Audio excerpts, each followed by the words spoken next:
수도 없이 출제되던 포인트예요, 이게. 그리고 우리는 그 B점이 지나가는 또 하나의 곡선을 받았잖아요. 맞습니까? 그래서 B점을 플러스 알파, 마이너스 알파만큼 움직인 점이야 라고 해서 첫 번째 조건에서 A점을 찾게 했으니까 A점의 XY 좌표에 더하기 알파 빼기 알파를 해서 B점을 찾아야죠. 그게 순서예요. 됐죠? 근데 B점이 누구 위에 있다? 이 곡선 위에 있다. 지금 찾은 그 B점을 그 다음 곡선에 집어넣는 거예요. 완벽하게 논리적 사고를 할 수 있도록 검수를 얼마나 촘촘히 하게 해요. 이거를. 얼마나 맛있게요? 이런 것처럼 얼마나 촘촘히 검수를 하게 해요. 이게 조건의 순서와 문제풀이의 순서가 논리적으로 매칭이 안 되면 계속 바꿔요. 밑에 있는 조건을 끌어다가 풀었을 때 더 빨리 풀린다? 그러면 계속 바꿀 수밖에 없는 거예요. 왜냐하면 우리가 어떤 사람에게 길을 가르쳐 줄 때 있잖아. 어딜 가고 싶어요? 대치역? 아니면 어디 클럽? 뭐 어디 뭐가 대치역도 클럽도 어디든지 모르겠지만 우리가 길을 가르쳐 줄 때 자 여기서 나가서 우회전을 하세요. 계단을 내려가고 엘베 앞에서 좌회전을 하시고 자, 이렇게 가르쳐 주지. 여기서 나가서 저 큰 길에서 우회전을 하게 될 거야. 근데 요 엘베 앞에선 좌회전을 해야 돼. 근데 중간에 좌회전 2번 있어? 이거 이렇게 대화를 하면 이건 논리적인 어떤 전개 과정이 아니잖아요. 그렇게 출제하지 않는다는 거죠. 그러니까 이런 이 문제랑 풀이가 착착 아기가 맞아 떨어져서 풀면서 막 희열이 느껴지는 이런 문제는 저는 평가 문제밖에 없어요. 그래서 제가 계속 아무 문제나 막 풀면서 폼을 깨지 마라 라는 얘기를 정말 많이 하는데 문제를 많이 풀면서 훈련을 하는 건 굉장히 중요해요. 그래서 우리는 언제부턴가 컨텐츠를 엄청 많이 만들어내고 있어요. 준킬러, 컨택트 뭐 어마어마하게 만들어요. 천재이루까지. 이번에 미적이 어려울 것 같아서 작년에 없었던 천재이루 그 미적 팔문학 모의고사까지 만들었거든요. 이걸 만들 때 최대한 우리가 지켜야 되는 것. 시장에 그냥 난무하는 그냥 그런 문제가 되진 말자. 문제를 위한 문제, 막 맛있는 문제 이런 거 있잖아요.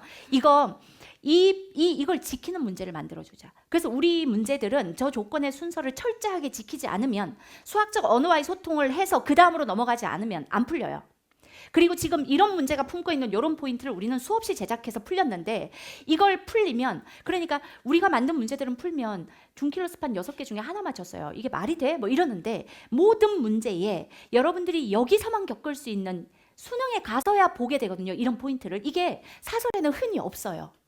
그러니 그런 포인트들을 담아서 문제를 만들다 보니까 우리 문제가 어렵다라고 하는데 이 개념을 제대로 알고 풀면 정말로 재밌는 문제들이에요. 그래서 이 지금 여기까지 했을 때 B점을 찾았잖아요. 그러니까 이 문제 다시 한번 보면 얼마나 순서대로 싹싹싹 되게끔 해놓은 거야. 근데 이거를 시험 시간에 왜 못 보지? 순서대로 읽는데 왜 못 봤을까? 그냥 막 섞어버리는 거죠. 그리고 못 믿는 거예요, 이 순간. 막 들이대고 빨리 풀어야지 이렇게 판단해버리는 거예요, 실전이 되면. 그러니까 폼을 평소에 잘 만들었잖아요. 그거 그대로 가져가서 천천히 푸는 게 제일 빨리 푸는 거야. 읽고 판단해서 풀면 돼. 근데 막 쌤 읽고 판단하고 하는 시간 걸리니까 막 들이대서 풀어버려. 실전에서는 그 폼이 깨지는 경우가 굉장히 많아요. 그래서 그 폼을 평소에 지겹게 미치게 더 이상은 지겨워서 못하겠어 라는 생각이 들 때까지 해놔야 아주 압박감이 큰 실전에서도 그 폼이 안 깨지고 유지가 될 수 있는 거예요. 그래서 우리가 개념 같은 거, 요 개념 이제 마무리를 해보면 이 B점을 찾잖아요. 그러면 그 B점을 어디다 넣어? 저 곡선에 넣어. 곡선에 넣죠? 그러면 이제 더 이상 풀 수 없는 방정식이 나와. 그래서 풀 수 있는 방정식을 하나 주고 자 이거는 네가 풀었지? 그러면 계속 풀 거라고 관성으로 밀겠지? 자 거기에 딱 걸려들면 너는 시간만 허비하고 22번 못 풀어. 이렇게 출제된 거예요. 요 포인트를 제가 개념 에센스 수업할 때 참 많이 얘기했는데 지수로그 방부등식 문제 이런 문제 되게 많이 나와 라고 이야기한 거 혹시 기억해요? 풀 수 없는 방정식 그걸로 발목을 많이 잡아. 내가 가르쳤던 최상희 애가 한 문제 틀려왔는데 이거 틀렸어. 6평에서 언젠가 6평 21번에도 이렇게 출제했고 풀 수 없는 방정식을 처음부터 던지는 게 아니라 이 문제는요 앞에서 살살 꼬시지 풀 수 있어라고. 그러니까 뒤에서 한 번 더 풀 것만 같지. 그런데 뒤에는 못 풀어요. 못 풀면 둘 중 하나를 해야 되거든. 둘 중 하나. 선택의 여지가 없어요. 둘 중 하나를 해야 돼. 근데 둘 중 하나가 못 풀면 그 식 자체를 그냥 대체 가능한 식으로 사용하는 거야. 얘 대신 얘를 갖다가 그냥 식으로 갖다 써볼까? 대체 가능. 그게 작수 20에 사용됐고. 못 풀면 그래프적 관점으로 혹시 해결해 볼까? 지수함수가 가지고 있는 정점을 이용할 수 있을까라고 해서 그래프 활용으로 넘어가는 케이스가 하나 있어요. 그게 여기 들어있어요. 그래서 혹시 몰라서 그러니까 작수하고 똑같은 상황으로 준 게 아니죠. 작수 20번은 못 풀어. 그래서 어떻게 해요? 대체하게 해놨어, 식을. 여기는 못 풀어. 그래프적 관점으로. 사실은 이게 훨씬 클래식한 풀이에요. 훨씬 클래식하게 여러분들을 괴롭히는 방법이야. 그래서 에센스 설명할 때 요거를 그렇게 해서 여기는 그래프적 관점으로 하거든요. 아직 그 6평 반영 스페셜 에디션 안 풀어보신 분들은 그거 꼭 풀어보세요. 저희가 10번에다가 대체하는 방법으로 풀 수 있는 문제를 하나 더 만들어놨고, 그리고 22번 자리에 이와 유사하게 그래프를 이용하는 문제를 만들어놨어요. 왜냐하면 작수는 대체하는 걸로 만들었으니까. 그래서 지금 이번에는 이렇게 냈죠. 그럼 9평이나 수능에는 작수처럼 또 다시 또 나올 수 있죠. 왜냐하면 여기에 이제 시장이 막 떠들기 시작했죠. 그럼 이걸 다 모니터링 하고 있어요. 그래? 그쪽에 집중할 거야? 오케이. 이렇게. 그러니까 사실은 평가원이, 저도 지금 여기서 사교육 강사로서 이렇게 설명을 하고 이러지만 별로 좋아하지 않겠죠, 당연히. 그 왜 안 좋아하는지 모르겠어요. 실력을 다 함께 올려주는데. 근데 어쨌든 여러 가지 상황이 있겠죠. 하지만 어쨌든 우리는 모니터링 당하고 있고, 그렇기 때문에 요것이 아닌 방법으로 다시 출제가 될 수 있다. 그거를 다시 한번 반영을 해놨으니까 확인해 보시면 좋을 것 같고, 이 22번의 풀이가 방금 설명했던 게 풀 수 있는 방정식이니까 좌표를 찾아. 기울기 마이너스 1을 걸어줬잖아. 그러면 B점의 좌표는 플러스 알파 마이너스 알파야. 그리고 이게 그 다음 곡선 안에 들어있대잖아. 곡선에 집어넣어서 식을 만들어. 그랬더니 풀 수가 없는 방정식이야. 그러면 각각을 그려보니까 두 함수가 지나가는 정점으로서 B점이 확정돼라는 거죠. 하나가 증가함수고 하나가 감소함수니까 둘 다 지나가는 딱 하나의 점이 3,0라는 걸 알 수밖에 없다는 거죠. 그래서 그래프가 가지고 있는 정점이라는 특이성으로 풀어내는 거였다라는 겁니다. 그래서 요게 22번 풀이이고, 요 부분을 그동안 평가원에서 많이 사용했었어요. 되게 쉽게.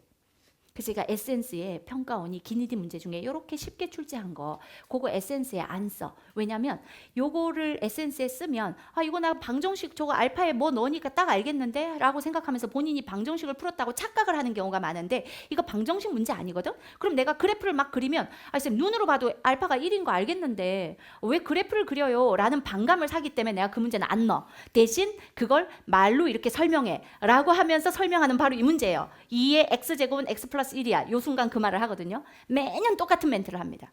그러니까 개념 에센스 개념할 때 하는 이 얘기 그 잘 들어야 된다는 거죠. 그런데 이거를 기억하는 분도 있고 똑같이 강의를 했는데 어떤 분들은 금시초문이야. 그럼 왜 그런 거냐면, 왜 금시초문이냐면, 제가 이 얘기를 할 때 눈으로 봐도 x가 1이네 라는 걸 알거든요. 그러니까 왜 선생이 저기서 잔소리를 하는지까지는 알고 싶지 않은 거예요. 아유, 왜 x가 1인 거 눈으로 봐도 알겠는데 뭘 굳이 자꾸 그래프를 그리라고 하는 거야. 근데 제가 이 얘기를 하면서 얘기하거든요. 그래프를 그리라는 게 지금은 여기서 그래프가 쉽게 보이지만 엄청 어렵게 나오면 이렇게 나와. 그래서 BQ 문제에서 풀어주기도 하죠. 이건 사물학평 문제인데 사물학평에서는 이렇게도 출제해. 지금 다 들었던 얘기잖아요. 그러니까 여기 지금 와 있죠. 여러분들은 선생님을 해바라기처럼 보고 있다는 걸 제가 알고 있어요. 어쨌든 에센스를 회독할 때요. 회독할 때 주의점을 하나만 말씀드릴게요. 22번 같은 문제는 다 에센스에서 그런데 이번에는 이거를 출제했죠.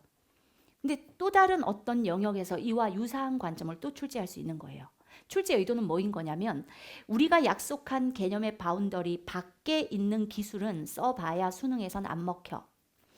개념을 안다는 건 그 개념을 깊이 있게 제대로 아는 것도 되지만 어디까지가 내가 사용할 수 있는 개념인지를 정확히 아는 것, 그 바운더리를 아는 게 진짜 개념을 아는 거야. 이게 사실은 매년 20번, 21번, 22번 중에 하나는 나와요. 반드시 나와요. 그게 수능의 20, 21, 22 자리거든요. 그래서 이번에도 20, 21, 22, 20번은 작수 20의 합성함수 그래프가 나온 거죠. 그래프 그리지 마라는 출제 의도 다시 한번 나온 거예요. 그래서 이러한 주제들이 틀렸다. 그럼 아마 시험지가 입력돼 있을 거고 저희 조교들이 진단을 해줄 겁니다.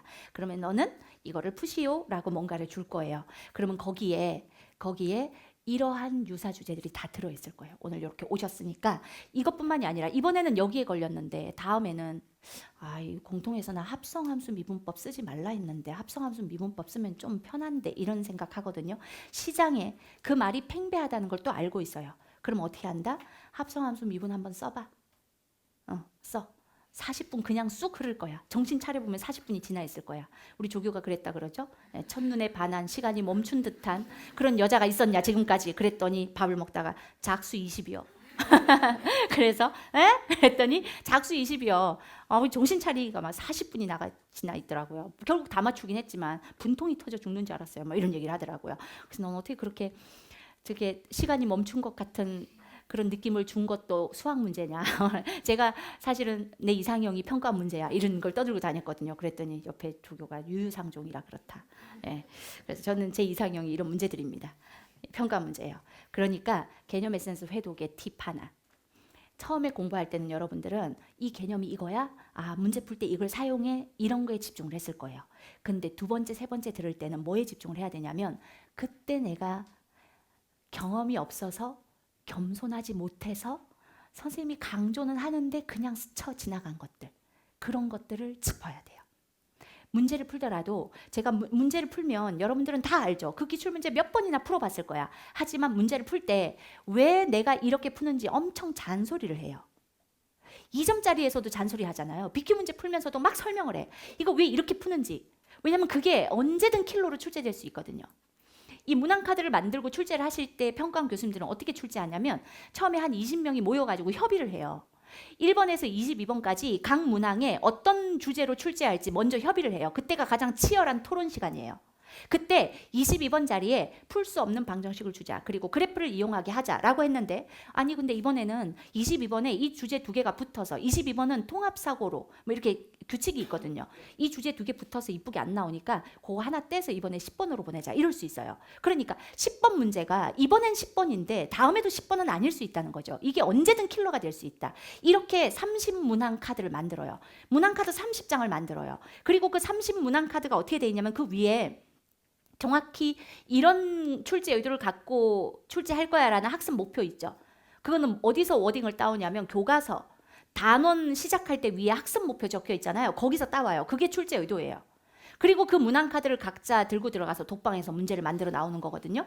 그랬을 때 이제 문제가 만들어졌을 때 마지막에 판사 같은 분이 이 문제 하나하나를 띄웠을 때 약속한 출제 의도를 넘어서는 의도가 들어갔다. 그럼 무조건 내려요. 내립니다 하면 끝이에요. 그 문제는. 또는 거기서 통과가 되고 나면 많은 검수위원들이 검수를 하시는데 그분들이 시장에서 난무하는 기술로 풀었을 때 더 빨리 풀린다. 그러면 그건 또 버려져요. 그렇게 해서 예비 문항들을 가지고 올리고 내리고 하면서 만들어지는 게 수능이거든요. 그분들을 비껴갈 수 없어요, 우리는. 그래서 그분들이 출제한 문항이 2점짜리더라도 우리에게는 매우 의미 있는 문항으로 바뀔 수 있다. 그래서 에센스를 회독할 때 포인트는 뭐냐면 물론 아직 완벽하게 파이널 문제 마지막 하나까지 다 체화가 되지 않은 사람들 꽤 있을 거예요. 요거 하나 정도는 내가 좀 남겨놓은 요거 하나 정도 여기까지 해야 될까? 그것 때문에 성적이 안 나왔다라는 생각을 하시고 그 끝매점 우리 끝 보는 거 되게 좋아하잖아요. 끝매점 끝까지 하시고 단 이미 다 했던 것들을 회독할 때는 잔소리에 집중해야 돼요. 이런 것들에 집중해야 돼요. 너무 당연한 걸 써놓고 뭐라고 떠들어요. 근데 2회독 3회독을 할 때는 처음 할 때 안 들렸던 이게 중요한지 몰랐던 포인트들이 조금 더 보여요. 반드시 보이게 돼 있어요. 왜냐하면 한 바퀴 돌았고 실전을 했기 때문에. 그래서 다시 돌아가서 회독할 때는 잔소리에 집중하기. 개연성에 집중하기. 그 문제를 풀어내는 통으로가 아니라 왜 그렇게 하고 있는지에 대한 그 이유에 집중하기. 그렇게 회독을 하셔야 돼요. 아시겠죠? 그러니까 강의를 스킵하면 안 돼요. 회독은 이제 다 풀려. 다 아는 거야. 이런 회독을 하시는데 회독은 배속을 빠르게 할지라도 그때 내가 놓쳤던 잔소리를 듣기 위함이에요. 알겠습니까? 영화도 2번, 3번 보다 보면 그때 놓쳤던 대사를 끝을 알고 와서 보면 들릴 때가 있잖아요. 그래서 반드시 회독할 때는 잔소리 기준으로. 아시겠습니까? 오케이. 집중력이 좀 떨어지나요? 제가 한번 강의하면 한 2시간 반은 하는 그런 어떤 강의력을 자랑하고 있는데 조금 지루하면 제가 춤이라도 하나 출까요? 좋아하네요. 실장님이 춤이라도 출까요? 아니. 네, 하겠습니다. 자, 이 미적 선택자들이 워낙에 틀려 먹었던 이 28번. 근데 28번을 틀린 이유가 진짜 신박해요. 왜 틀렸나 보니까 이 보세요. 이계도 함수를 갖는다라고 했잖아요. 장난하는 게 아니잖아 지금 이게. 이계도를 갖는데. 근데 왼쪽 식을 보니까 식이 너무 복잡해. 에이 설마 이계도까지 구하라고 하겠어 이 식을. 아니 이계도를 갖는다는데 식이 너무 복잡해. 에이 설마 2번 미분까지 하라고 하겠어. 그게 아니라 그렇게 보는 게 아닌 거예요. 그거는 여러분들의 감정으로 그야말로 여러분들 입장에서 에이 설마 이렇게 보는 거잖아요. 근데 그때 다시 보세요. 이걸 어떻게 해석해야 되냐면 이 문제를 처음 딱 봤을 때 선생의 관점을 한번 얘기해 볼게요. 이계도를 갖는다고 야 항등식 나오면 2'까지 찾아야 돼? 라는 생각을 하죠. 2'까지 그 생각까지는 똑같았겠죠? 왼쪽 식을 보잖아요. 식을 보는 순간 이걸 싹 전체적으로 봐.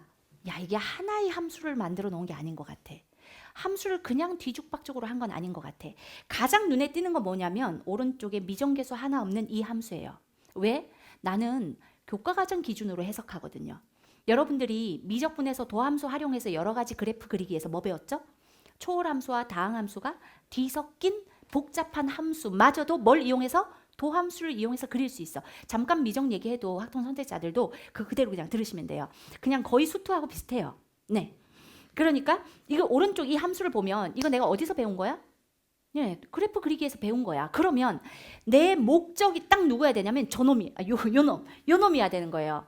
우변에는 이 그래프, 이거 그리는 게 우리가 미적을 크게 두 파트로 나눴을 때 미분 파트의 목적이잖아요. 얘는 그릴 수 있다 없다? 그릴 수 있다. 미정계수 하나도 없다. 자, 그러면 이 곡선은 그려야 될 내 목적인 것 같아. 야, 이 곡선 보이지? 라고 오른쪽에 곡선 하나를 딱 띄워놨잖아요. 그 다음에 보이는 게 뭐냐면 왼쪽에 이 f는 뭔지 모르잖아 지금. 뭔지 아는 함수가 1차 함수가 있는 거지. ax 플러스 b. 그러면 그릴 수 있는 곡선과 ax 플러스 b 미정계수 두 개를 가지고 있는 직선 여기에 꽂혀야 돼요. 그게 개념이니까. 그 외의 식들은 이 문제가 준 특이성이고 여러분들은 어디에 꽂혀야 된다? 오른쪽에 곡선과 왼쪽에 직선에 꽂혀야죠. 아 이게 혹시 두 함수의 차? 수도 없이 수투부터 했다. 직선을 오른쪽으로 딱 넘겨준 다음에 곡선과 직선의 관계성, 그 곡선과 직선의 관계성을 이용해서 이 문제 조건 줄 때요. 박스 들어가기 전에 맨 위에 A, B를 구하라고 해놨잖아요. 이거는 순서가 있는 거예요. 밑에서 묻는 경우가 있고 위에서 묻는 경우가 있어요. 위에서 묻는 경우는 식이 너무 복잡하고 방대하고 조건이 어려우면 다른 방향으로 갈까 봐 잡아주는 거예요. 너는 A, B 구해야 돼. 너 A, B 구해야 돼. 내가 그릴 수 있는 곡선의 AB는 직선의 개수야. 넌 직선을 찾아야 돼. 이렇게 들어야 되는 거죠. 그게 매우 열심히 기출을 분석했던 개념을 공부했던 눈에는 곡선과 직선의 관계성을 이용해서 너는 직선을 찾아야 돼. 너 직선 찾아. 곡선은 그릴 수 있잖아. 직선 찾아. 직선을 찾게 하는 힌트는 어디 있어? 그게 이 문제의 특이성. 좌변에 fx가 주는 거예요. 이게 해석이 돼야 돼요. 이게. 요게 그러면 이게도 어쩌고 했는데 fx의 5제곱, fx의 세제곱, f에 대한 정보를 이용해서 직선을 찾아야 돼. 이렇게 흘러가죠. f에 대한 정보를 이용해서 직선을 찾아야 돼. 근데 왼쪽 식을 보니까 하나는 5제곱, 하나는 세제곱이야. 이 순간 자 양갈래의 감정으로 나눠져요. 이제 이계도까지 하라고? 에이 설마. 왜 설마지? 이계도를 갖는다고 해주는데 그 순간 내 감정으로 설마야. 식은 아무리 복잡해도 아무리 간단해도 실마리가 될 수 있어요. 그건 내가 결정하는 게 아니라 출제자들이 결정하는 거잖아. 이 순간 나는 어떤 생각을 하냐면 이계도까지 갈 건데 왜 식을 이렇게까지 복잡하게 줬지? 문제의 조건을 믿고 왜 5제곱, 세제곱을 줬지? 왜? 직선을 찾아야겠는데 곡선 그릴 거야. 그 곡선과 어떤 관계성을 갖고 있는지 왼쪽이 줄 거야. 왜 5제곱, 세제곱을 주는 거야. 이계도까지 가라면서. 바로 봤더니 F가 조건이야. 5제곱, 세제곱이라 두 번 미분해도 F가 계속 따라다니네.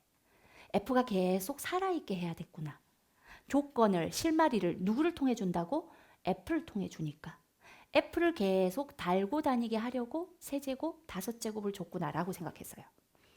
위에 준 조건을 믿고 내가 새로 받은 조건을 개념과 위에 있는 말에 갖다 붙여야지. 내가 새로 받은 조건을 보고 A, 그 조건을 내가 원하는 방향대로 끌고 가고 싶은 방향대로 해석한다? 이건 굉장히 자의적인 해석이죠. 그게 수학적 언어와의 소통이에요. 그래서 두 번 미분해야 되겠네. 그래야 F 조건을 사용하지. 라는 거죠. 그리고 하다 보면 절대 선대칭 함수가 아니거든요. 얘를 오른쪽으로 넘겨버리는 이상 선대칭 함수가 될 수가 없어요. 그런데 마이너스 3과 3을 줬어. 자, 합성함수 대충 눕혀서 그리는 자들의 눈에는 어떤 경우에 선대칭이 되는지 정확히 끝까지 해석하지 않은 사람들 눈에는 얼핏 선대칭일까? 라는 느낌. 이계도까지 풀으라고 얼핏 선대칭일까? 모든 곳에 헛짓할 수 있는 낚시가 다 깔려 있었던 거예요. 야, 이거 굳이 마이너스 3과 3을 줬네. 여기까지만 하면 선대칭 함수지만 ax-b라고 하는 점대칭 함수를 뺐는데 홀수차와 짝수차가 섞여 있는데 선대칭 함수인 거 봤어요? 안 봤잖아? 안다고 아는데도 왠지 또 숫자가 저러니까 선대칭인가? 그래서 문제에서 하라는 건 안 하고 이것도 해보고 저것도 해보고 시간을 막 허비하는 그게 목적이었던 거예요. 미적 선택자들에게. 좀 치사하긴 하지만 그렇게 미적 선택자들의 발목을 잡는 거라고요. 그렇지만 끝까지 우리가 지켜야 되는 건 개념. 너 뭐 했어? 1년 동안. 뭐 했어? 교과서에서. 미적 개센스에서 선생님이 뭐라 그랬어? 이 그래프 그리려고 앞에서부터 우린 이렇게 준비를 했어. 이제 미적 선택자들 니네는 어떤 함수를 줘도 나 그릴 수 있어. 함수 보기 전에 대답해라. 난 그릴 수 있다고. 그러니까 그려. 목적이죠. 가장 중요한 걸 출제할 거 아니에요. 그죠? 그러니까 해석은 개념을 도구로 수학적 언어의 소통으로. 내 감정? 노. 알겠습니까? 그렇게 읽고 보면요. 너무 쉬운 문제예요. 그렇게 해석이 됐다면 그러니까 이계도까지 0이 되려면 만난다, 접한다. 그 자리가 변곡점이야. 그게 끝이죠. 만난다, 접한다까지 이용하면 AB가 나오니까 끝. 근데 왜 이게 이슈야? 라는 거죠. 왜냐하면 죽도록 개념적으로 해석하지 않는다는 거예요. 우리는 끝까지 버틴다. 개념을 도구로 문제를 풀지 않겠어. 도대체 왜? 그럼 왜 수험생활하는 거야? 개념부터 여기서 출제하기로 약속한 걸 철저하게 지키는데. 알겠습니까? 네, 그러니까 여러분들 믿으세요. 1년 동안 개념 공부했잖아. 지금부터도 또 할 거거든요. 끝까지 할 거거든. 개념은 공부를 안 하는 순간부터 빈틈이 생기기 시작해요. 특히 미적은 금방 금이 가기 시작해요. 근데 어디에 금이 갔는지 금이 가서 거기에 뭔가가 빠져나가 버리잖아요. 그럼 나는 자각할 수가 없어요. 내가 어디에 금이 갔는지. 그래서 어쩔 수 없이 계속 누적으로 복습을 하는 거야. 그러면 아 맞다 이거 내가 까먹고 있었네. 아 맞다. 잃어버리려고 하는 것을 잡아 올리는 게 누적 복습이거든요. 에센스의 회독은 계속해서 누적 복습. 일단 회독할 때 잔소리 기준으로 듣고 그 다음에 이제 진짜 더 이상 들을 잔소리가 없어 라는 게 보통 3회독하고 나면 그러더라고요. 3회독하고 나면 이제 거의 새롭게 들리는 건 없어요 라는 얘기를 많이 해요. 근데 엊그제 컨텐츠 팀장 우리 저 친구랑 상담하다가 컨텐츠 팀장 개념 에센스 회독하라니까 너요 너 개념 에센스 회독하라니까 쌤 근데 지금 7월 중순까지 시간이 없는데 이거 개념에 또 시간을 쓰면 그러니까 7월 중순까지 하라고 그랬더니 말을 안 들어. 그래서 똥꼬집을 부리고 있길래 저 옆에 있는 컨텐츠 팀장한테 10월 학평 전과목 만점자한테 네 그 친구가 10월 학평 전과목 만점을 하고 고3 때 수능은 결국 전과목 만점을 못하고 그래서 너무 아쉬워가지고 저랑 조교하다가 또 반수를 했거든요. 저 S제인 그게 뭐지 이름이 풀네임이 거기서 반수를 했었습니다. 그러면서 조금 까불더니 작수 20에서 40분 지난 분통이 터졌다고. 내가 분통이 터진다. 선생님이 고2 때부터 가르쳤거든요. 그래서 그 친구한테 너는 에센스를 몇 번 들었어? 그랬더니 몇 번 들었다 그랬죠? 우리 콘텐츠 팀장이 5번. 그게 고3 때까지라 그랬어요. 그죠? 5번이라 하고 그게 고3 때까지라 그랬어요. 5번. 그러니까 왜 5번을 듣게 해서 걔들이 바보라서 듣는 게 아니에요. 2번, 3번 들으면서 느끼는 거예요. 아, 내가 그때는 이게 안 들렸어. 근데 지금은 들려. 근데 4번째, 5번째는 왜 하는 거냐면 3번까지 회독을 하고 나면 그 한마디 한마디가 그대로 킬러에 직결된다는 걸 느꼈잖아요. 그럼 이제 그 다음부터는 빠져나갈까 봐 무서워서 하는 거예요. 4회독부터는. 그래서 우리 그 되게 유명한 친구 있잖아요. 박수환이. 그 전과목 만점자. 그 친구도 그 고1부터 저랑 같이 했었거든요. 에센스를 걔는 7번 정도 들었어요. 부분적으로는 9번 들은 것도 있대요. 근데 그 친구는 가형 시절이기 때문에 확통까지도 했었거든요. 근데 그 확통 경우의 수 이런 거는 굉장히 복잡하잖아요. 그래서 확통 경우의 수는 진짜 어려워요. 하여튼 부분적으로는 9번 들은 것도 있는 그 친구가 조교하다가 반수 시작합니다 라고 하면서 거의 스토리가 비슷하죠. 저희랑 일단 조교를 하고 그리고 다시 반수를 하고 네. 근데 어쨌든 반수 시작하면서 쌤 에센스 한 바퀴 돌리게 조교 아이디 주세요. 그래서 야 이제 제발 그만 들어라. 이제 네가 에센스를 든다 그러면 난 너무 창피하다. 나랑 문제를 같이 만들고 어떨 때는 정말 내가 얘를 어떻게 가르쳤지? 넌 나한테 뭘 배웠어? 이런 얘기를 되물을 정도로 똑똑한 친구가 또 에센스를 듣는다 하길래 왜 듣냐? 반수 시작하는데 이제 그만 제발 그랬더니 쌤 어쨌든 전과목 만점을 걔가 그 전해 수능 2개 틀렸거든요. 토탈 수학이 아닌 곳에. 그래서 어차피 만점을 목표로 하는데 내가 혹시 깊이 있게 문제를 제작까지 하면서 훨씬 수학 실력은 늘었을지라도 빈틈이 생겼으면 어떡해요? 그 몇 점짜리에서는. 근데 내가 그 빈틈은 알 수가 없는 거니까 해야죠 하고는 딱 처음 일주일 동안 수학 3과목을 듣고 시작했어요. 개념 에센스 3과목 듣는데 일주일 걸리더라고요. 그 친구는 왜냐면 9번 들었잖아요 이미. 그러니까 선생님이 척 하면 척이죠.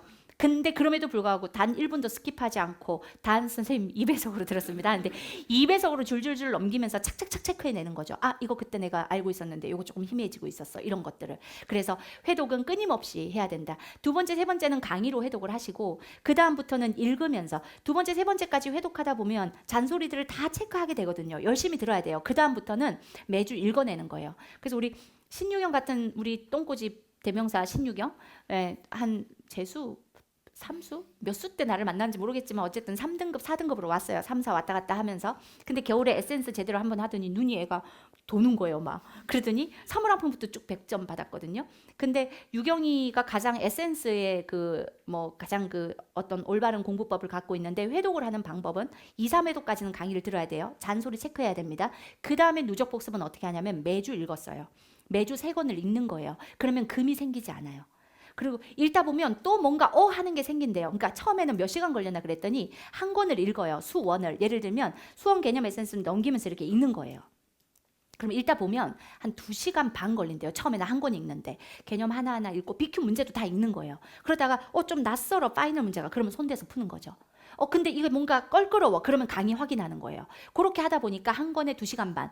그거를 매주 했어요, 얘가. 매주 6평 끝나고부터 매주 6평 뒤부터 그리고 나서 수능까지 가는데 수능 직전에는 한 권 읽는데 20분이라고 하더라고요. 그래서 일주일에 1시간은 그냥 에센스 읽는 데 시간을 썼던 거죠. 그러면서 현장에서 선생님하고 공부를 했었거든요. 이렇게 금이 나지 않게 계속 읽는다라는 거 아시겠죠? 네, 오케이. 그러니까 이 풀 수 있는 문제예요, 없는 문제예요? 희망이에요, 절망이에요? 희망이죠. 제대로 공부하면 희망이에요. 그리고 저 순간에 흔들리지 않고 자기 자신을 믿어야 되는 거예요. 아이 설마 2번 미분하라고 막 이게 뭐야 막 이러는 거죠. 딱딱 아는 거 가져다가 뜯어내 보면 분명 할 수 있는데 아시겠죠? 여러분은 할 겁니다. 해설은 이렇고요. 참고로 넣어놨으니까 안 보고 싶겠지만 한번 보시고. 근데 우리가 되게 의미 있게 보는 건 뭐냐면 이런 28번이 나올 걸 우리는 알고 있었어요. 놀랍게도 이런 28번이 나올 것이다. 왜냐하면 미적 선택자들의 흐름이 있거든요. 이 문제의 흐름, 평가원이 여러분들을 갖고 노는 흐름이 있어요. 그래서 이런 문제가 나올 거다라는 게 어떤 거냐면 우리가 올해 천재이루에 그래서 여러분들도 함수 추론을 두려워하면 안 돼요. 천재이루에 어떤 문제를 만들었었냐면 hx라는 어떤 함수가 있을 때 이 hx라는 함수를 2가지 방법으로 정의를 해요. 이게 모든 실수 x에 대해서 이거이기도 하고 이거이기도 해. 그래서 한쪽은 뭔지 모르는 f를 가지고 설명을 해주고 나머지 한쪽은 3차 함수로 지정을 해줘요. 이 3차가 방금 28번에서 보자면 오른쪽에 아는 곡선인 거예요. 그리고 요 문제가 요 식이 왼쪽에 fx 5제곱, fx 3제곱 그 식이에요. 그러니까 하나의 h를 2가지 방법으로 이거를 갖다 붙이면 이게 항등식인 거죠. 이렇게 해주고 그 안에 미지의 f로 조건을 주는 거예요. 그래서 요 흐름이 이거 꼭 한번 풀어보세요. 요 문제 그 안에 들어있으니까 요거 하나라도 꼭 풀어보세요. 그러면 이게 하나의 함수를 2개로 주면서 한쪽을 아는 함수, 그릴 수 있는 함수로 주고 나머지 하나는 미지의 함수로 준다. 그리고 그 미지의 함수를 도구로 하여 아는 함수를 확정하게 하는 것. 이렇게 주는 거거든요. 근데 이게 지금 함수 추론에서 제일 어려운 구조예요. 역대 나왔던 28번 자리에서 함수 추론으로 이런 구조로 나오면 가장 어려운데 그 지점까지 건드린 거거든요. 천재이루에서. 근데 딱 요렇게 예상했던 문제가 출제가 된 거예요. 한쪽은 모르는 f 어쩌고 저쩌고 f를 모르는 상태에서 f에 대한 어떤 도구 그거를 해서 오른쪽을 찾아야 된다. 뭐 이런 관점이거든요. 근데 중요한 건 우리가 이 문제를 제작할 때도 그랬고 중요한 건 네가 아는 함수, 네가 배운 개념 결국은 그리 귀결된다. 그러니까 딴 세상은 없다 여기에. 잠시 이상해 보이는 것에 대한 조건을 줄 뿐이지 결국은 네가 늘 하던 짓을 해서 마무리한다. 라는 것과 동시에 영 모르겠다 그러면 뭐라고 했죠? 제 기억하나요? 미적 선택자들 뭔지 모르겠는데 1차 함수가 나오고 도저히 뭔지 해석이 안 돼. 무슨 접선이다? 변곡 접선이다. 정말 그것도 수도 없이 얘기했죠. 유평에서 모르겠으면 변곡이라 생각하고 2번 미분해라. 그렇게까지 얘기했는데 믿었어야죠. 전적으로 나를 믿었어야죠. 네. 자, 이러했고요. 뭐 이런 거.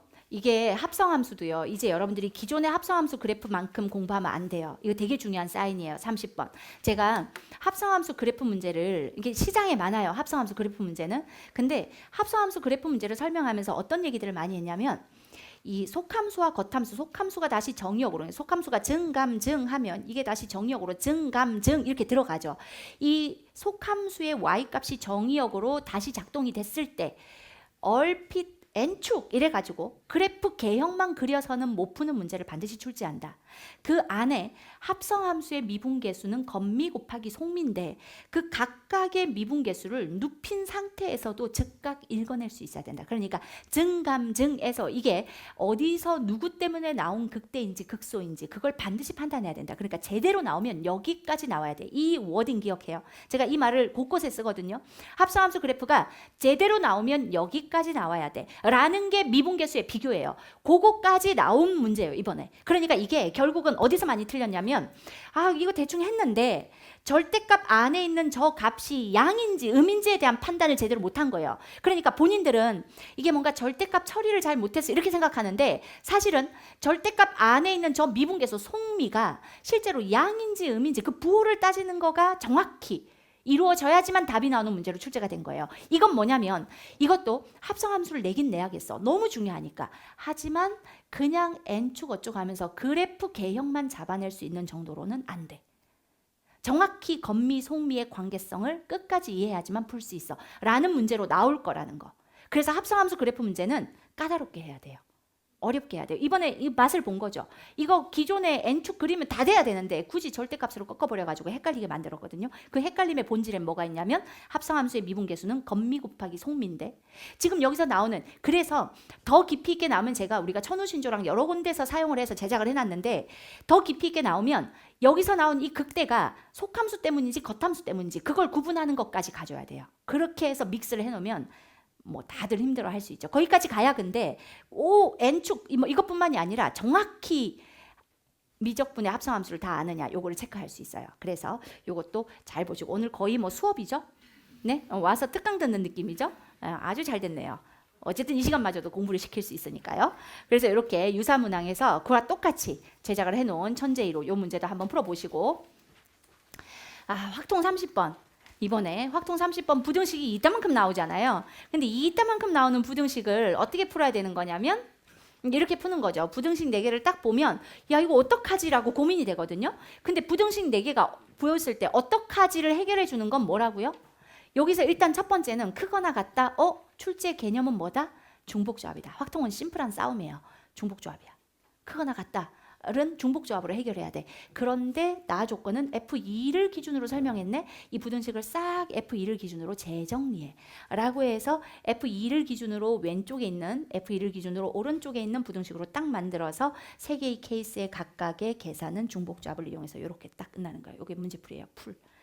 이렇게. 그래서 확통 선택자들은 확통은 세워야 돼. 라고 생각한다면 큰일 난다. 확통의 경우의 수는 왜 만들어준 단원이라고요? 세지 말라고. 그렇죠. 이거를 세라는 게 출제 의도는 이게 있을 수가 없는 일이에요. 수능에서는 얘가 얼마나 잘 세나 보자. 그게 아니라 세지 말라고 준 거니까 이렇게 해서 푸시는. 그래서 요것도 뭐 저희는 이렇게 보시면 부등식이 아주 복잡하게 나올 때 가장 힘들어하는 걸 알아요. 그러니까 완전히 어렵게는 못 내고 겉보기가 어려운 게 이런 거거든요. 그래서 우리는 요거를 F3을 기준으로 정리하게끔 했고 그래서 케이스를 나눠서 이렇게 푸는 게 우리의 문제였습니다. 이런 문제도 한번 거기 있으니까 풀어보시고 결론, 파이닝. 자 이제 결론이에요. 제가 이제 5분 안에 끝내야 되거든요. 근데 이 6평에 대한 분석에 물론 늘 설명회를 하면 약간 저의 설명에는 부모님들이 뭐라고 말씀하시냐면 아침마당 같다는 얘기를 많이 해요. 그러니까 선생님 강사잖아요. 그러니까 자기 강의 이제 그 다음에 뭐를 들으면 돼. 여기가 조금 더 메인이어야 되는데 그게 아니라 이번 6평이 어땠는지 좋은 정보 얻었습니다. 이렇게 가는 아침마당이라고 하거든요. 근데 제가 이렇게 딱 반반 준비해요. PPT를 항상. 그런데 항상 앞쪽의 시간을 99%를 써요. 그리고 뒤쪽은 A 학원에 연락하면 다 알려주겠지. 뒤에 뭔 강의가 있는지는 이렇게. 근데 이제 오늘은 다행히 우리 조교들이 현장을 듣는다면 어떤 강의가 너한테 적합해라는 걸 어제 우리가 기준을 만들었어요. 시험지를 가지고 그리고 본인들의 수강 이력까지 반영해서 얘기를 해줄 거라 조금 더 제가 안심이 되긴 하는데, 근데 어쨌든 가장 중요한 건 유평은 그런 거였다라는 거죠. 가장 많이 틀렸던 22, 28, 29, 30 다 그런 거였어. 그런 거는 뭐야?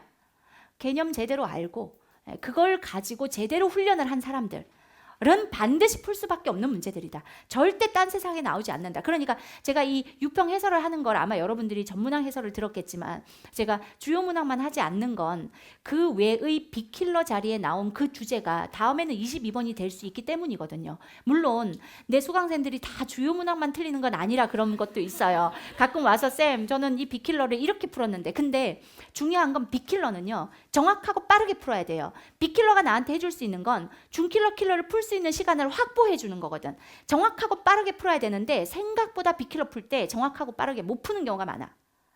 특히 매우 매우 신기한 정답률을 기록하는, 어제도 내가 시험지 보면서 몇 번 웃었는데 본인 시험지일 수도 있어요. 여기 띄우려다 내가 참았네. 8번 틀린 자들, 와 생각보다 많아요. 8번이 뭐였을까요? 삼각함수의 부호 틀린 자들. 그게 그 시대 제종에서는 어떤 데이터까지 만들었냐면요, 거기 잘하잖아요. 그러니까 13, 14, 15 이런 중킬러 자리는 정답률이 항상 90% 이상이야, 서바에서. 근데요 그 삼각함수 그거 있죠? 그거는 항상 80% 전후예요, 정답률이. 그 쉬운 문제가. 그러니까 그게 되게 미스테리한 데이터라고 해요. 근데 난 미스테리하지 않아요. 그러니까 여러분들이 어떻게 공부를 했다는 거냐면, 마지막으로 수학 강의 하나만 할게요. 자, 집중! 정신 차리고 들어야 돼요. 자, 삼각함수 그래프 그리기 전에 뭐 있죠?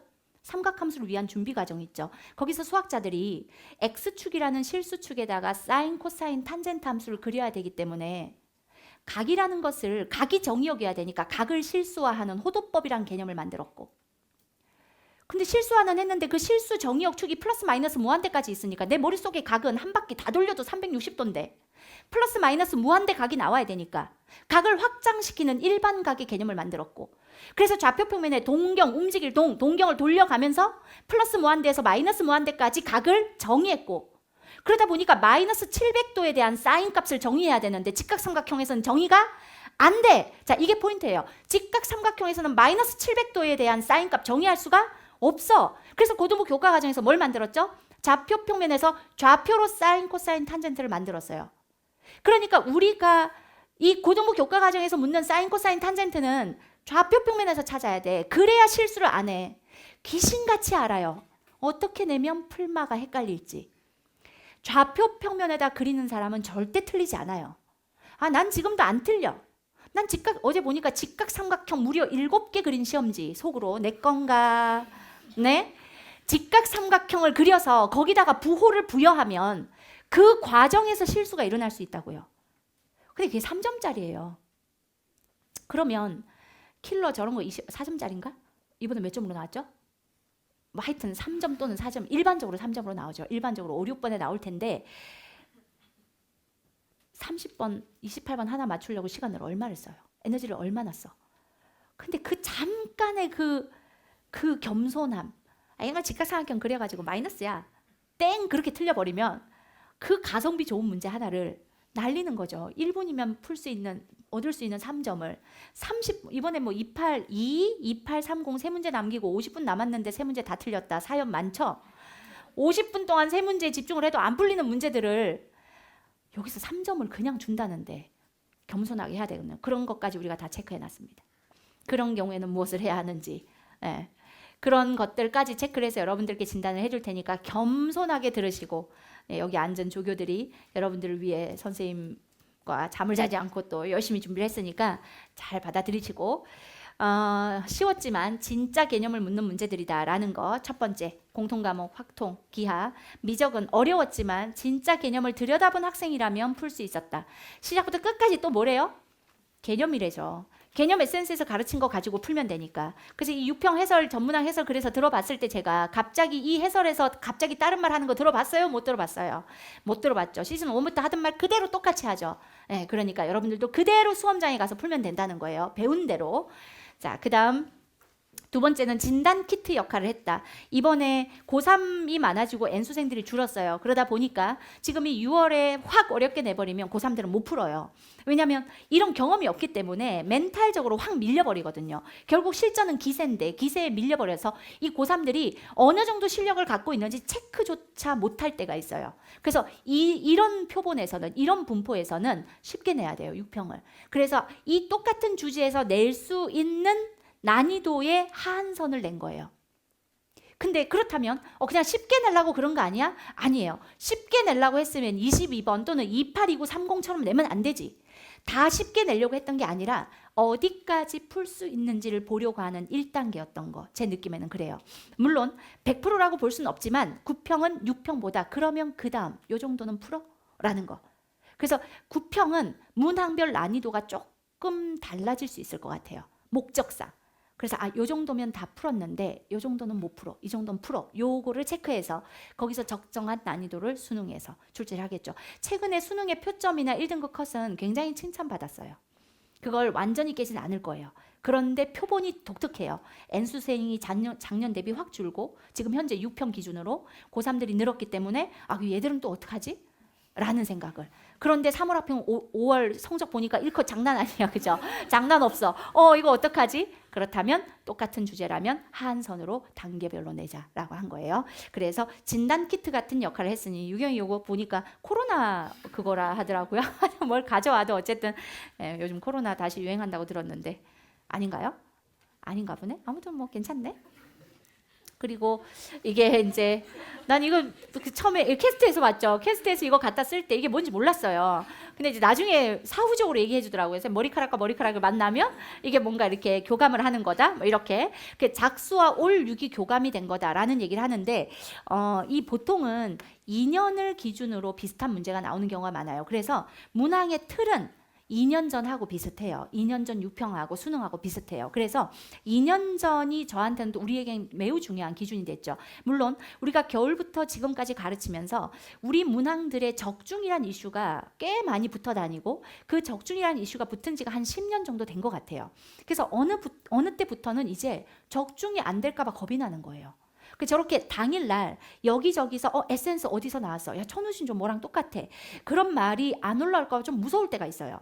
근데 이제 끝까지 우리가 믿는 건 뭐냐면 적중이라는 그런 기적 같은 일들은 최선을 다한 사람한테 또는 가장 열심히 한 사람한테 주는 선물이라는 걸 믿어요. 그래서 올해 내가 제일 열심히 하자. 그럼 되는 거야. 오직 그것만 믿고 하거든요. 그리고 내 수업을 듣는 여러분들이 가장 열심히 해주면 그럼 우리가 제일 잘할 거야. 그야말로 정말 티모로세가 어떻게 이렇게 잘해? 여기는 왜 이렇게 메가도 놀래요? 어떻게 이렇게 분포가 1, 2, 3등급이 대부분이지? 처음에는 안 그랬거든요. 근데 6평 결과 거의 1, 2, 3등급이 된 거죠. 이게 뭐야? 라고 했을 때 애들이 제일 열심히 했어요. 정말 열심히 진짜 공부하는 애들이야, 얘들은. 그런 대화를 했었거든요. 그러면 그래서 이 얘기는 이제 왜 한 거냐면 그래서 근데 작수 분석을 유난히 열심히 했어요, 올해. 왜냐하면 작수가 여기까지는 쓰면 안 돼, 여기까지만 써야 돼, 이런 게 유난히 많았어요. 그래서 그 작수를 데이터로 아마 사용했을 거예요. 그래서 올해 우리가 겨울부터 지금까지 여러분들을 끌고 간 방향성이 맞았다. 6평이 맞으면 수능이 맞는 거거든요. 그래서 우리가 준비한 이미 하반기에 컨텐츠들을 많은 부분 준비하고 있는데 요 결이 그래도 맞는구나라는 다행스러움. 그리고 작수, 장육, 요 작년의 흐름이 굉장히 좋았는데 문항들이 되게 좋았어요. 작년에. 그 작년 문항들, 교육적 모의고사까지 좋았어요. 작년엔. 그래서 그 모든 문항들을 같이 통합해서 하반기 컨텐츠를 만들어 줘야겠구나라는 여러분들 입장에서는 이 기출을 분석한다는 게 굉장히 중요하구나라는 걸 다시 한번 깨닫게 해주는 시험이었어요. 느꼈든 못 느꼈든. 네, 그래서 지금부터 7월 중순까지 여러분들은 기적을 위한 시작하셨죠? 이제 마무리할게요. 이제 이 뒤는 뭐 대충 우리 강의 얘기니까 이거 들었습니까? 안 들었습니까? 6평2 수능 원데이 분석 특강. 아직 못 들으신 분들은 꼭 들으세요. 이거 교재를 PDF 파일로 올려놨어요. 그냥 여러분들 다운로딩해서 들으면 돼요. 6평 문항 하나랑 유사 기출 하나, 유사 엔제 하나. 유사 엔제는 준킬러 스파 컨택트 천우신조 이런 데서 뽑았어요. 그런데 어떻게 뽑았냐면 이번에는 이걸 냈는데 기존에는 이렇게 냈어. 근데 수능엔 이렇게 나올 수 있어. 라는 확장된 범위까지. 그러니까 이게 어쩌면 가장 완벽한 수능 대비일 수 있어요. 그래서 정말 열심히 또 이 어떤 적중의 관점으로 만들었기 때문에 원데이 분석 특강 자료 다운로딩해서 풀어보시고 그 해설 강의를 들었다 할지라도 이 한 강 자체를 그냥 들으시면 돼요. 그리고 스페셜 에디션, 6평 반영 스페셜 에디션 이런 경우는 어떻게 만들었냐면 아까 얘기했듯이 22번 문제가 풀 수 없는 방정식에서 우리가 해야 되는 두 가지 행위 중에 하나를 하게 했어요. 그럼 나머지 하나가 나올 수 있잖아. 그런 건 10번에다가 만들어 놓고 10번이 이번에 무슨 문제였냐면 그냥 선대칭 함수라 굉장히 쉬운 거기다가 접목을 시켜놨어요. 그러니까 전부 다 하나씩 업된 상태. 또는 11번에 운동과 미분적분 그게 작육 19번에 있었거든요. 3점짜리였는데 오답률 진짜 높았어요. 그게. 그래서 작년에 93점이 많았어요. 그 19번 때문에 거기에 들어있는 본질의 껍데기가 살짝 나온 게 이번에 기니디의 디귿이에요. 누구나 기억만 하면 되는 운동 방향과 속도. 근데 그걸 싹 바꿔놨어요. 11번 자리에. 그래서 다들 틀렸어요.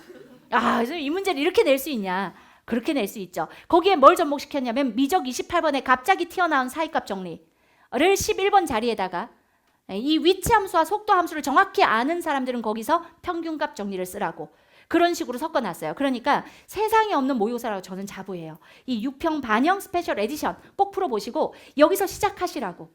일단 이 분석 특강을 들어보면 여러분들은 여러분들 시험지에서 스스로 희망을 찾게 될 거야. 아, 이렇게 하면 되는구나. 아, 이렇게 하면 나도 가능하겠구나라는 걸 분명히 찾을 거예요. 오늘 와서 이 얘기들을 듣고 가장 중요한 건 가서 이걸 공부하는 것. 그리고 이걸 이것에 이제 막 자신감이 생겼어. 근데 도전을 딱 해. 그랬더니 다시 또 쭉 떨어져. 그쵸? 하지만 해설을 들으면서 아, 선생님이 이렇게 틀려라 하면서 만들었구나. 대신 이 30문항 안에 와, 이렇게 집어넣을 수 있구나라는 걸 아마 감동의 물결일 겁니다. 우리 조교들을 쥐어짜가지고 만들어낸 다들 정말 수명을 갈아 넣었다. 누가 쓴 댓글 보고 이거 진짜라고 했던 그날 완성된 일주일 만에 딱 완성된 아마 세상에 없는 모의고사일 거예요. 꼭 해보세요. 이것도 역시 PDF 파일로 올라가 있으니까 다운로딩해서 그냥 풀어보시고 풀었으면 반드시 전문항 해설 들어야 돼요. 1번부터 들어야 돼. 알겠죠? 오케이. 자, 이게 기적을 위한 시작이고 오늘 여러분들이 개인적 상담을 통해서 기적을 위한 발돋움을 해야 돼요. 지금부터 7월 중순까지 여러분들의 6평 시험지가 보여준 여러분들의 지금 상태 전체 건강검진을 받았잖아요.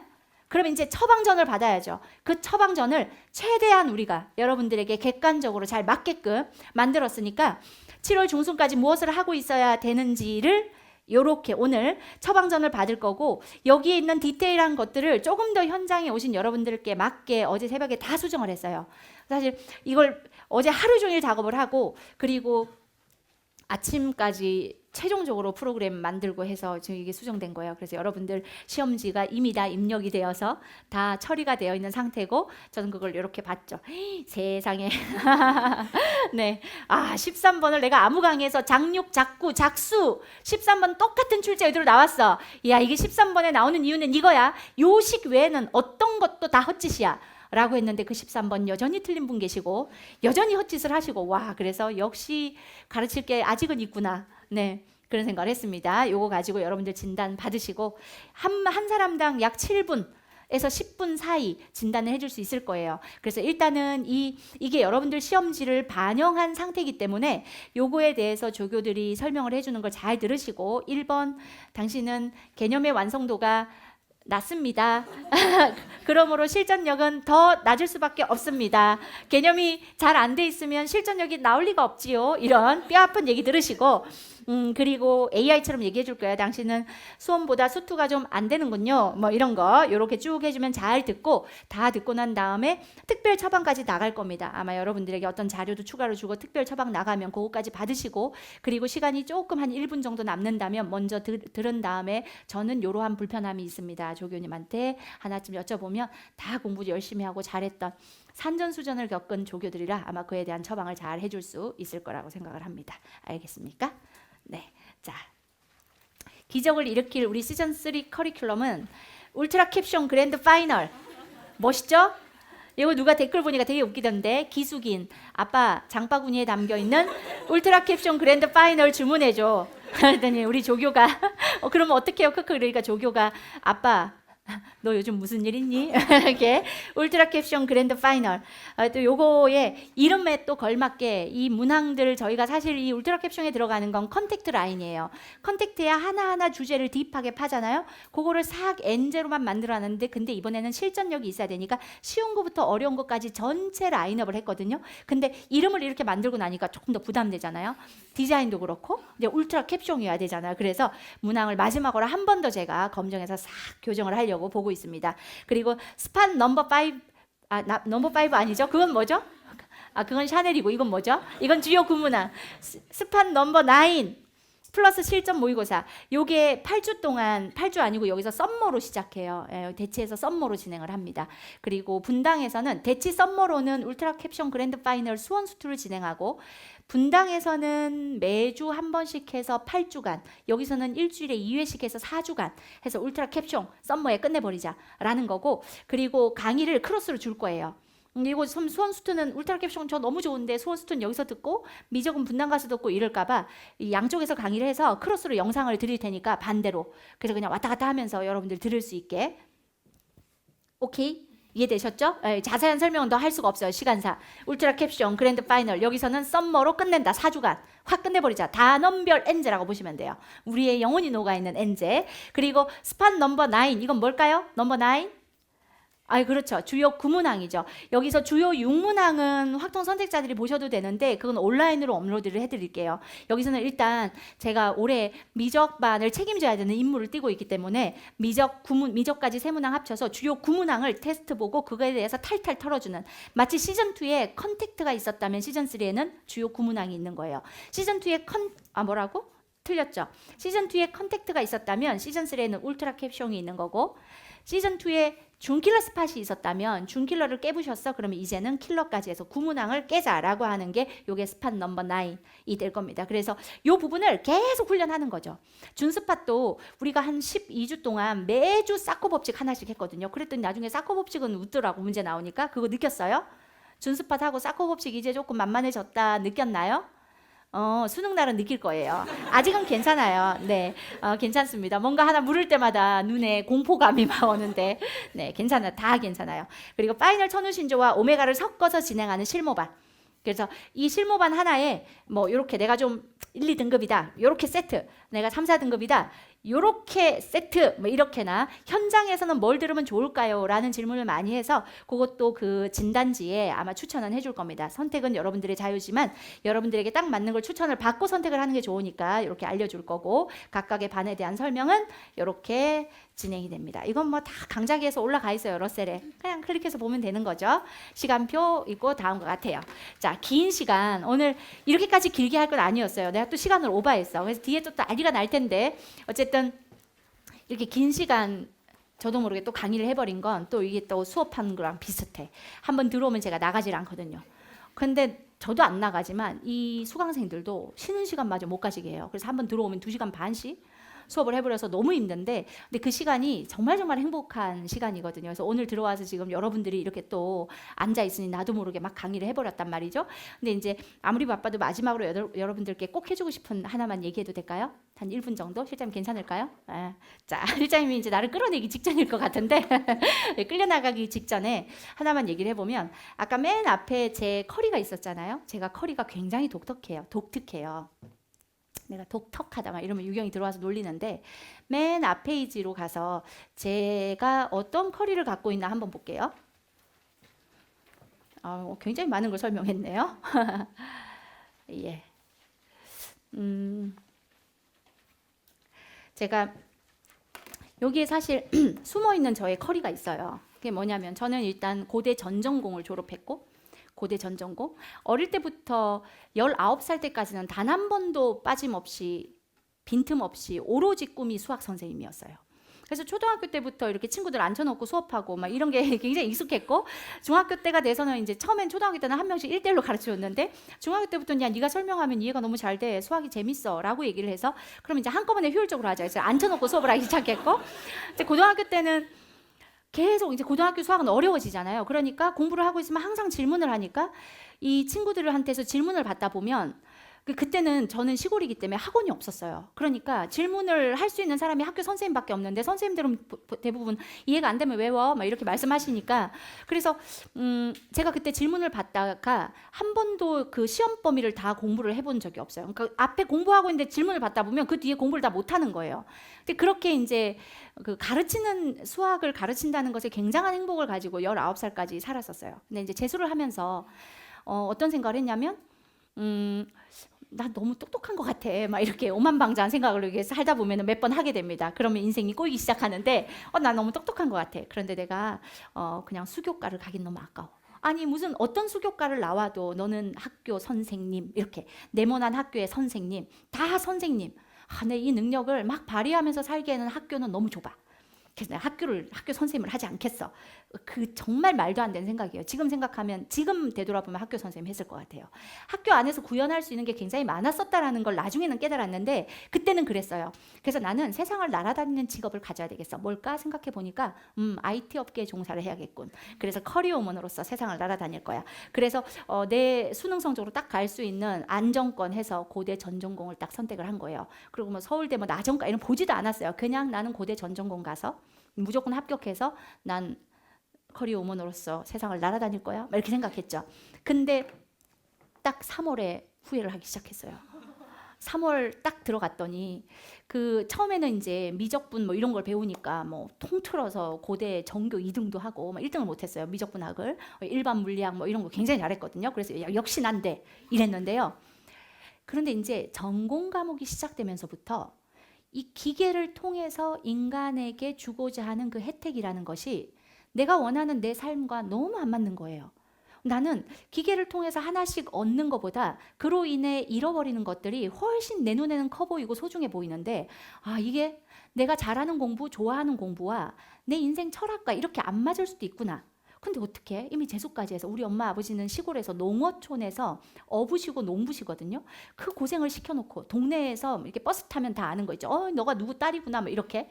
그러면은 뭐 공부 좀 한다더니 시골에는 말도 엄청 많아요. 지금은 여러분들은 뭐 7, 80%가 재수를 하고 뭐 이런 어떤 동네에 살고 있지만 분당은 재수하는 비율이 80%거든요. 분당에 살고 있는데 근데 그런 세상에 살고 있지만 제가 어릴 때에는 그 시골에서 뭐 재수?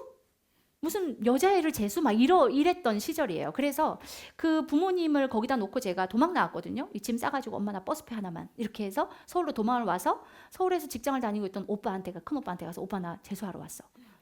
오빠 사는 방에 가가지고 그래서 제 재수 생활이 시작이 됐고 그 집에서 도망을 나왔기 때문에 그 부모님들은 이제 네 딸 어디 갔어? 뭐 이러면 그러니까 공부 좀 한다더니 뭐 별거 없네. 뭐 이런 어떤 그런 버스 타면 누구 딸인지 다 아는 그런 세상 속에서 부모님을 고통 속에 놓고 저는 와서 이제 재수를 했던 거기 때문에 고대 전전공 들어가서 이게 나랑 안 맞는다는 걸 깨닫고 나서 어쩔 수 없는 거죠. 내 나이 30까지는 부모님을 위해 살아야 돼.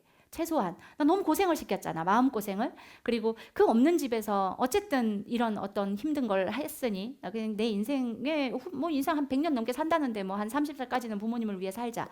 부모님이 조금 행복할 수 있게 살자. 이런 생각으로 살았던 것 같아요. 근데 어쨌든 안 맞았다는 거죠. 그러다 보니까 인생이 결국은 선생을 처음부터 했어야 됐어요. 그러니까 제 길이 굉장히 이게 순환이 많았는데 여기서 이제 삼성에 들어가서 되게 힘든 개발 연구원을 했는데 그 삼성 종합기술원 이런 데서 막 팀을 이뤄서 굉장히 멋지게 일을 하는 중에 매일매일 고통스러웠어요. 이게 나랑 안 맞는 거예요, 이 일이. 그 일을 잘하고 못하고의 나는 너무나 별개라는 걸 알았어요. 이게 하루하루가 재미가 하나도 없어. 근데 이 일을 내가 지금부터 몇십 년간 해야 된다 생각하니까 끝나고 집에 와서 기숙사에 누우면 잠이 안 오는 거예요. 이거 몇 년이나 버틸 수 있을까? 이렇게. 그러다가 그 프로젝트가 다행히 어떤 컨설팅 회사랑 연결이 돼서 그때 제 재능을 알아본 그 컨설턴트가 컨설턴트를 한번 해보는 거 어떠냐. 그래서 한국능률협회 컨설팅 회사. 그때 IBM이랑 아마 두 개가 양대 산맥이었는데 컨설턴트를 하려 하는 그때 저는 이미 그냥 선생이 아니면 의사가 되고 싶었거든요. 둘 중 하나거든요. 그래서 한의학을 공부해야지 해서 경희대 한의학과 대학원에 합격을 해놓은 상태였어요.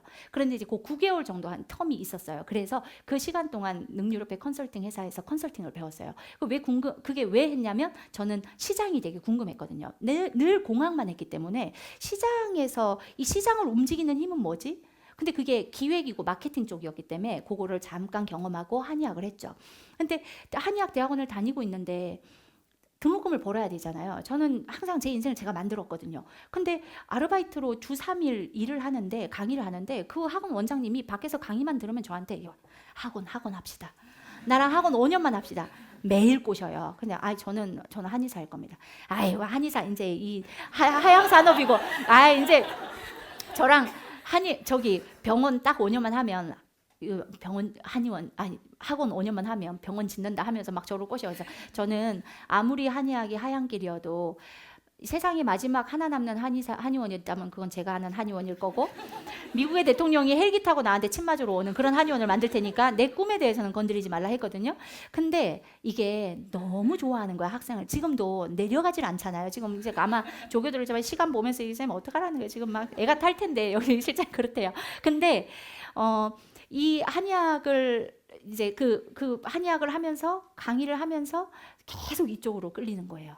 그래서 그걸 한 6개월 정도 매일 꼬심을 당하다 보니까 오케이, 그렇다면 내가 이 강사계에서 한획을 긋겠다. 그래서 그때 당시 일타였던 신문에 일타라는 표현이 그때 제가 강의를 시작할 때 막 있더라고요. 그 신문 스크랩을 딱 해놓고 요만큼은 내가 해봐야지 라고 시작을 했었고, 그때 강의를 시작한 이후부터 한 번도 저는 제 꿈을 내려놓은 적이 없어요. 그래서 매 순간의 저의 선택은 제 꿈을 향해 가는 데에 합당한가 아닌가, 그게 기준으로 선택을 하고 있어요. 그래서 이걸 누가 알아주고 안 알아주고는 상관이 없어요. 어쨌든 저는 시작할 때 제 꿈을 향해 지금도 여전히 가고 있고, 그런데 단 하나 제가 내려놓지 않았던 본질이, 이 교단에 올라와서 내가 하는 강의는 이 강의를 하는 순간 전까지는 내가 만드는 내 강의지만 하는 순간부터는 여러분들의 인생이 바뀔지도 모르는 여러분들의 강의잖아요. 그러니까 강의의 진실, 강의의 본질, 그건 건드리지 말자. 근데 그렇게 진실과 본질을 향해서 가는 길이 아무리 힘들지라도, 그러다가 그게 내 꿈과 결이 안 맞아서 내가 그걸 내려놔야 되는 순간이 올지라도, 그래도 내가 내려놓지 말아야 되는 건 여기 앉아있는 수강생들, 이 수험생들, 20살, 21살 이 청춘에 제가 3살, 4살 걸어다니는 꼬맹이들보다 사실은 여러분들 나이대가 훨씬 이쁘다는 얘기를 정말 많이 했었는지 작년부터 이 여러분들의 눈이, 이게 여러분들의 모습이 어쩌면 이 어린 그 나이의 마지막 얼굴이에요. 그리고 어른이 시작되는 얼굴이 있어요. 제가 수학 수업을 하다 보면 어떤 순간에는 완전 개구장의 얼굴이 나와요. 여러분들 표정에서. 또 어떤 순간에는 완전 어른 같은 얼굴이 나와요. 그게 교집합으로 싹 벗어나지는 마지막 순간에 제가 보는 거잖아요. 전 영광이라고 생각해요. 이 여러분들이 앉아있는 이 모습 하나하나가 이 시간을 제가 함께 한다는 게 저는 너무너무 소중하고 영광이라 생각하고, 그 어떤 꼬맹이보다 전 여러분들이 이쁘다고 생각해요. 그래서 부모님들한테 가만히 둬도 너무 예쁜 애들 너무 들볶지 마세요라는 얘기를 하는 게, 제가 이 산전수전을 얘기하는 이유는요, 사람은 이렇게 다 다른 길로 가요. 제가 이렇게 강의할 줄 알았으면 저는 수교과 갔으면 참 좋았겠죠. 서울대 수교과 또는 서울대 수학과라도 가서, 그때는 그런 어떤 자연과학대가 별로 높지 않았었어요. 그 당시. 지금은 잘 모르겠지만. 그래서 여기서 아니면 처음부터 러셀을 그냥 했었더라면. 처음부터. 근데 제가 이 과정에도 되게 말할 수 없는 많은 일들이 있었어요. 그래서 러셀의 강의를 깔았다가 강의를 뺄 수밖에 없었고, 그런 어떤 인연으로 너무 힘든 것들을 많이 겪었고, 제가 모르는 제 이야기가 너무 많이 떠돌아다니고, 제가 아까 말씀드렸듯이 그게 진실이 아니면 하나도 안 무서운 거죠. 그래서 시대 제종에 가서 시대인재에서 정말로 그 강사들이 하지 않는 모든 강의는 제가 했었어요. 저는 기하, 확통, 미적을 다 했었거든요. 그래서 확통할 사람이 없어서 선생님 확통해주세요. 확통하고. 기하할 사람이 기하하고, 이 3과목을 다 강의하고 그 와중에 온라인 커리큘럼을 만들어서 온라인 커리를 끌고 가고 하면서 저는 정말 물리적으로 죽을 뻔했어요. 체력적으로 죽을 뻔했어요. 근데 그 모든 시간을 저는 어떻게 겪었냐면, 내가 내 커리를 끌고 가면서 온라인 강사가 쇼컷을, 서바이벌을, 브릿지를 이거를 5년 동안 탈탈 털어서 강의할 수 있는 기회가, 이거는 지금 나한테 교실 문 열고 너 들어가서 강의해 이런 강압적 상황이 아니라면 이거 분석해서 강의하고 밤에는 온라인 촬영하고 있을 수가 없는 일이에요. 저는 현장에서 서바이벌 가지고 강의를 했었거든요. 5년 동안. 그러면서 저는 뭘 알아버렸냐면 이 수험생들에게 정말 좋은 콘텐츠가 뭔지를 보는 눈이 생긴 것 같아요. 그러니까 적중이나 또는 평가원적 관점은 EBS부터 만들었던 거지만 이 산전수전을 겪으면서 많은 경계를 받고 여기도 들어가서 첫 특강에 제가 300명이 모였어요. 그때부터 저는 이루 말할 수 없는 것들을 많이 겪었거든요. 근데 단 한 번도 해서는 안 되는 짓을 한 적이 없어요. 왜냐하면 해서는 안 되는 짓, 아무리 사소한 거라도 그걸 안 하고 일타가 되는 걸 저는 여러분들한테 꼭 한번 보여주고 싶었어요. 그래서 끝까지 지켜요. 너무 오랫동안 옆에서 지켜본 사람들은 야, 너도 그런 거 한 번쯤은 할 수 있는 거 아니냐? 아니, 난 그거 안 해. 내가 끝까지 해서는 안 되는 걸 안 하고 이긴다는 걸 내가 한 번은 내 수강생들한테 보여줄 거야. 왜냐면 얘네가 이제 세상을 시작하는 애들이야. 그러니까 내가 부끄러운 짓을 할 수가 없어. 라고 해서 지금까지 그걸 버티고 있고, 그런 많은 걸 겪으면서 또 이거 자의가 아니었어요. 저 오르세 학원을 맡아서 운영하는 건 타의였어요. 근데 그럼에도 불구하고 했어야 했기 때문에 죽으라고 했고, 그렇게 메가스터디를 지키면서 제가 아까 그랬죠. 정말 러셀에서 강의하고 싶었다고요. 진짜 이렇게 강의만 하고 싶었거든요. 근데 올해 드디어 그게 이루어진 거예요. 제 모든 걸 다 바치고 나서 이 긴 시간을 흐르고 제가 어느 날 책꽂이를 딱 봤는데 언젠가 사놨던 책꽂이에 책 이름이 딱 보이는 책등에, 그게 뭐였냐면 네가 가는 길이 꽃길이다라는 문장이었어요. 네가 가는 길이 꽃길이다. 제가 이 살았던 강의 인생을 되돌아보면 너무너무 산전수전을 겪어서 뭐 인생은 다 그래요. 쉬웠던 강사는 없었을 거예요.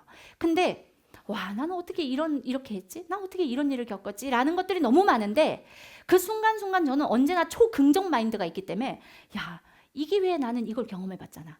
난 이 기회에 이걸 경험해봤잖아. 그래서 지금 저는 세상 어떤 것도 무섭지가 않은 게, 나는 평가원을 나만큼 잘 아는 사람 난 없다고 생각해. 다른 강의를 들어도 기출을 해설은 선생님 거 들어요 라는 친구들이 굉장히 많고, 근데 나는 있잖아, 시장을 뒤흔드는 컨텐츠로 강의를 해봤어. 그 와중에.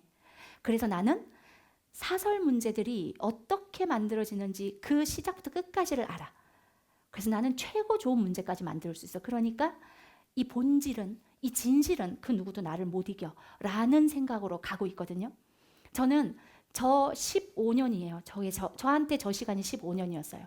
저 15년의 시간이 아니었으면, 강의를 처음 할 때부터 강의만 했다면 여기저기서 전화가 오는, 전 정말 제가 강의로 오는 신인 줄 알았거든요. 그 오만방자함을 긁어서 나중에는 내 자신조차 없어지는 듯한 고통을 겪는 시간까지를 버티면서 전 얻은 게 너무 많은 거예요. 저 시간이 아니었으면 제가 지금 여러분들에게 줄 수 있는 게 훨씬 더 적었을 거라는 생각이 들었거든요. 그래서 이 얘기를 왜 하는 거냐면, 수험생들이 긴 인생을 산 건 아니지만 여러분들 얘기를 하나하나 들어보면요, 꽤 많은 스토리들이 있어. 자기 나름대로는 다 깊이 있는 인생의 어떤 역경들을 다 갖고 있어. 근데 제가 해주고 싶었던 얘기가, 그렇기 때문에 네가 여기 있는 거고 그렇기 때문에 너야. 그리고 그 결과 잘 되고 못 되고의 기준은 성적이 아니에요. 절대 저는 그게 아니라고 생각해요. 저는 그런 내 인생과 여러분들이 함께 갔으면 좋겠어요. 그래서 여러분들에게 꼭 해주고 싶었던 얘기가, 여러분들이 가는 길이 꽃길이에요. 여러분들이 선택한 그 길이 꽃길이에요. 오랜 세월이 지나보면 야, 얘는 잘 됐고 얘는 못 됐고, 얘가 더 잘했고 얘가 못했고, 이거는 세상의 평가고, 여러분들이 오늘 하루하루를 진짜 행복하게, 진짜 의미 있게, 그리고 거울 앞에 섰을 때 너무너무 내가 나를 자랑스러워할 수 있는 그런 하루하루, 그런 삶, 그걸 살았으면 좋겠어요. 제가 이 강의의 끝에 하고 싶은 게, 여러분들 나이대의 사람들을 위한 행복, 그 행복을 위해 내가 그 다음에 강의 다음 할 수 있는 게 뭔가, 이런 생각을 어느 날부턴가 하고 있거든요. 그게 어쩌면 이제 제 최종 목표가 될지도 모르겠어요. 근데 그러기 전에 제 꿈은 이뤄야 되겠죠? 거기에 여러분들이 함께 해주셔서 너무 감사하고, 올해 정말 많은 사랑을 받았어요. 앞으로도 더 많은 사랑을 받을 거예요. 여러분들도 저처럼 행복하게 함께 갔으면 좋겠습니다. 감사합니다.